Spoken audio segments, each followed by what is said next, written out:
Good morning, children. How are you? Very good. Sit down. Children, just now I want to discuss that in yesterday class I had been discussed photosynthesis and chemical reaction of photosynthesis. Just now I want to explain here also reverse of photosynthesis, reverse of chemical reaction of photosynthesis. Then you know that I am habituated to teach the student to ask question. That means student will ask me question and I will start explaining. So student can ask me question. What is your question? Very good. Student asking me question, what is the chemical reaction of respiration? Dear student, you know that आप ये जानते हैं respiration का मतलब श्वसन। हम लोग जो सांस लेते हैं, ऑक्सीजन लेते हैं, तो ऑक्सीजन का क्या काम होता है? ऑक्सीजन का काम किसी चीज को जलाना। क्या काम करना होता है? आप बोलेंगे मेरे शरीर में क्या जलाता है, तो शरीर में भी जलने का ही काम होता है।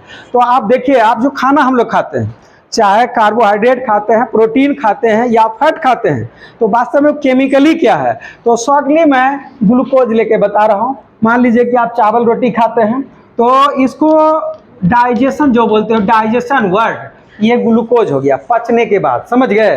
डाइजेशन, कॉम्प्लेक्स फूड हम लोग स्टार्च के रूप में लेते हैं, इसको कन्वर्ट कर दिया जाता है ग्लूकोज में, समझ गए? और ये सोल्यूबल होता है ग्लूकोज, ध्यान से सुनना है। और हम लोग जो सांस लेते हैं, मतलब रेस्पिरेशन, ऑक्सीजन एटमॉस्फेयर से, we can take oxygen from the atmosphere, clear that?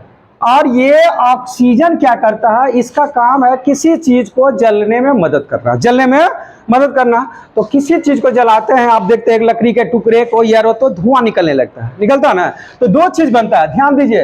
एक चीज मिलेगा आपको CO2 और दूसरा मिलेगा H2O। किसी चीज को जलाएंगे, और जैसे आप फोटोसिंथेसिस में देखे थे कि CO2 and H2O in presence of बना दिया था ग्लूकोज, जस्ट इसका रिवर्स। और यहाँ पर एनर्जी मिलता है। तो एनर्जी का अमाउंट, मैं चूंकि आप जिस स्टैंडर्ड में हैं उस स्टैंडर्ड में मैकेनिज्म मैं अभी आपको नहीं बता सकता हूँ। अगर इंडिविजुअली आप पूछेंगे तो मैं बताऊंगा। सो मैं फाइनली यहाँ रिएक्शन लिखना चाह रहे हैं। और 38, समझ गए?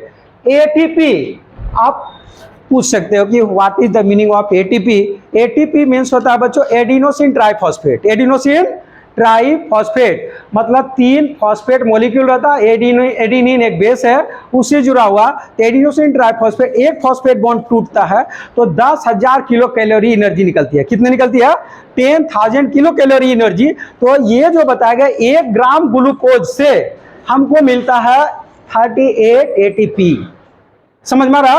और यह एनर्जी पूरा एकदम रेस्पिरेशन, इसी को बोलते हैं स्प्लिटिंग अप ग्लूकोज। ये ग्लूकोज मॉलिक्यूल, ये ग्लूकोज बता दिया ऑक्सीजन के साथ कार्बन डाइऑक्साइड, वाटर एंड ये मिला, समझ गए? अब इसमें कोई किसी को कोई प्रॉब्लम होगा तो नेक्स्ट डे आप पढ़ के आएंगे और पूछेंगे। समझ में आ गया बच्चों? ठीक है, थैंक यू सो मच।